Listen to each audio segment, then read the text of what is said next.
You are listening to or watching The Business of Being a Virtual Assistant, and I'm your host, Tiffany Parson. Welcome to episode number 96. And that number is just creeping up. Episode number 100 will be here in no time. I'm really excited about that for a number of reasons. And the number one reason is because of you. I have to say there were many times where I wanted to give up the podcast because I felt like I don't know if I have anything to say. Is it valuable? Is it helpful? And I promise you, every single time I have wondered that over the course of the last 95 episodes, especially early on, like within the first 20 episodes, I would get an email, a comment on Facebook, Twitter, message, or I'm trying to think of the right way to say it. Not private messages, but posts. But I would get emails, I'd get a question. Basically, you were letting me know that you were listening, and I'm so excited about that.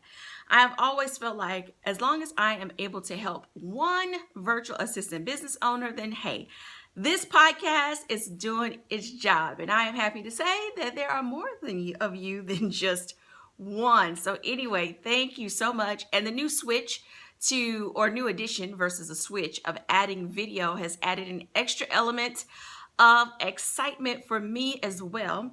If you are a new watcher, a new listener, new viewer, and this is your first time checking out the episode, I have to tell you, I do a straight run. I don't stop and start. It is straight. So you get the whole thing.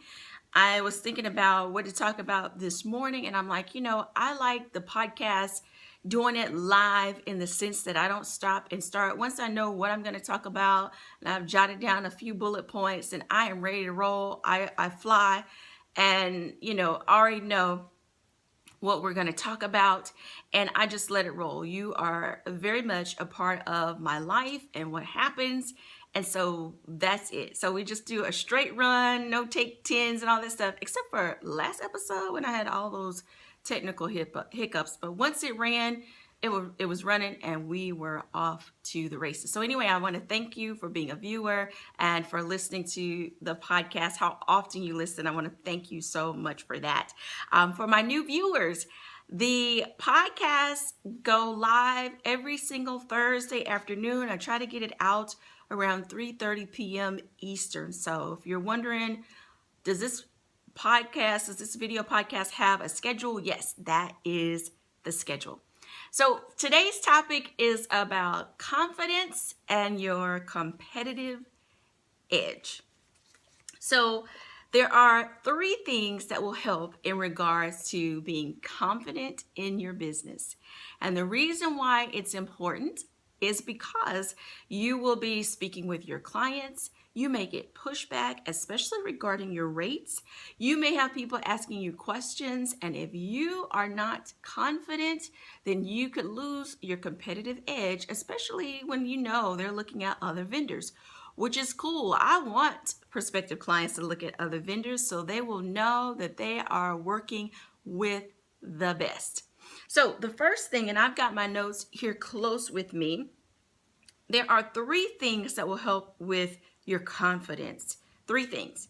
So those three things are knowing what your capabilities are, your limits, and your skills. You get those down pat and you will be able to confidently speak with any client, write it out via email, Skype, phone, whatever the case may be. So let's talk about your capabilities. Why is it important that you even know what you're capable of? Here's why. Because you are offering a service to clients. So you need to know what your capabilities are. Sometimes we overstretch ourselves, especially at the very beginning. Maybe your virtual assistant business is not full blown yet, meaning you're still figuring out what services to offer. So maybe you're learning what you're capable of. Maybe you're not sure if it's social media, if it's blogging, if it's bookkeeping, if it's graphics, if it's technical, you're still figuring it out, which is fine to be in that figuring out stage, because even at that point, you know what you're capable of at the level you are today, right? So being aware of that. Also, you may be asked about some software or a system or something that maybe you've heard of but never tried. If you know, hey, I know I can look that up real quick and catch on fast to that, then that is part of knowing what you're capable of. And that contributes to your confidence in speaking with your client. So if they're asking you about something new, maybe it's MailChimp and you've never used MailChimp before, but you've heard about it. You did a quick Google search. You know, MailChimp offers a trial. And this is how I recommend to quickly get familiar with software. Google is our best friend. So head to Google, look it up, see what it is. Oh, it's an email marketing system. Okay, great. So if you're familiar with some other email marketing systems, say Aweber, Constant Contact, iContact, and some others, MailChimp falls in line with those. They all may have one or two things they do differently, but pretty much it all boils down to the same thing. They will let your clients send out broadcasts, newsletters, autoresponders, so on and so forth. And some of them have their limits. So knowing what those are will help in your confidence in discussing what that's all about. So knowing that one little secret to go, research it on Google to find out, that contributes to what you're capable of.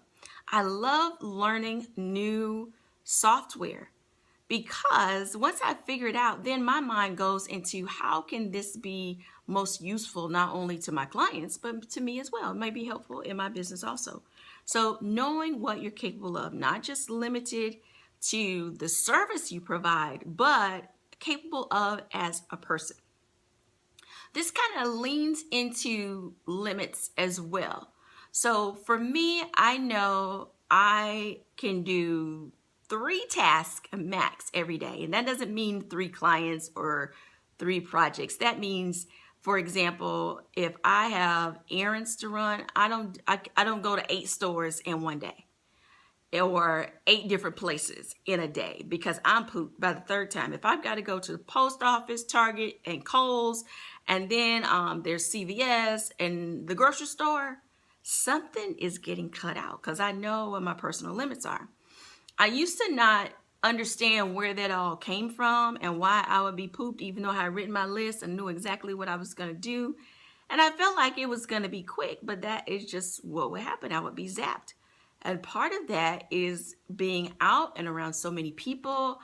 Woo, my energy it's like being pulled and tugged and pulled and tugged. Just being in the store. Not even if no one is even saying anything to me, I just feel it. Pull, tug. Because of the people around me. So anyway, so I know three is my max, so that's the limit. And when it comes to working with clients, do you know what your max number of clients is? Now, you could easily throw out a number and say, okay, Tiffany, 5 is the max number of clients. I know because I had 7, let's say you had 7 social media clients and it required you to be hands-on. So it's not just the number of clients, it's what the task is, because you could have 20 clients. For example, I could have 20 WordPress maintenance clients, and that is manageable for me because it's not hands-on every single day. And the odds are very slim that all 20 are going to have an emergency at the exact same time. Unless it is an emergency specific to WordPress, which in all the 9 years or so that I've been working with WordPress has not happened. But let's just say that happened. It was all something that happened at the same time. And I just thought of a perfect example that's better than the WordPress example. And that is social media. Let's say you have 20 social media clients. You schedule their posts. Maybe you schedule them every week. And something that could happen and that has happened in the past is with Hootsuite. I've seen Hootsuite not send out posts. And then you have to figure out, okay, why didn't that message go out? Yes, it would be your responsibility as a social media virtual assistant to figure out Why didn't it go out? And you want to figure it out before your client even notices that something happened. You want to be the problem solver, checking it out, seeing what happened. You want to be on top of it. So if you notice, oh gosh, so-and-so's post didn't go, why not? So you want to go check in Hootsuite, see what happened. It may be something specific to the software overall where it affects all of your clients. And actually that makes it easier because then once you figure out what the one problem is, it applies to everybody. But if it's related to, a misstep on your part, then that makes it totally different. So you have to figure out, what are my limits, not just in the number of clients, but as far as what I'm doing for clients. Here's another example. I limit phone conversations because I find phone conversations are a waste of time when it comes to projects. People will shoot the breeze. And I'm not talking about initial consultation, getting to know you kind of thing and finding out what they want and all that stuff, or a quick touch basis call. But if I had a client that I would have to talk to every single week about their project, and let's say it's something that is more monthly, like website maintenance, there isn't anything to talk about every single week for website maintenance. Nothing happens like that every single week. So in all honesty, it would drive me absolutely nuts if I had to be on the phone every single week to talk about website maintenance, because I don't know what I would say other than everything's updated. And you can't just say that. Gotta have more than that. And some people just like to talk. So I know what my limits are. There's only so many clients that I can have that fit that particular category. My absolute favorite will be the ones that love email. They're so busy themselves, they don't have time for a phone call, especially a phone call every single week about website maintenance. So anyway, when you know what your limits are, that contributes to your confidence when you are speaking to prospective clients. You already know how many can fit into a certain slot based on your services and based on the type client that you are. How do you even find out that they're an email versus a phone call type client? You'll know that at the very beginning of the interaction. You'll know as far as how the relationship starts. Do they communicate mostly through email, or do they ask you to schedule a phone call? So you'll get the feel for that. And the last thing is knowing your skills. Easy peasy, right? Knowing what you can do. Not so quickly. There are a lot of things that I can do, but there aren't a lot of things that I do exceptionally well. There also aren't a lot of things that I could do with my eyes closed if it just required me to tell you how to do that specific thing. So I like to stick to things that come natural. I am naturally drawn to learn more, to want to figure out more. Those are the type of services that I provide. And I recommend you do the same. And if you're still in that initial phase I talked about when I was talking about capabilities and figuring it all out, you will get the feel of what those things are. If I had to do bookkeeping, I would enjoy entering in the numbers and all that stuff. But I would say after about the third month, I would be sick of it. Like, ugh. And how do I know? Because that's how it is when I'm doing my own stuff. The excitement wears off after like the third month. So when you are confident and someone wants to know, why are your rates so high? You can discuss it in confidence because you know your capabilities, you know your limits, and you know your skills. And guess what? It gives you a competitive edge over the next person. It also demonstrates that you are aware of who you are, you know who you are as a person and also as a business owner. You will get clients that love you, and you will get clients that's like, oh no, she's too much. Either way, the clients that are meant for you are the ones that you will have if and only if you put yourself out there. So thank you for listening and watching. This is episode number 96.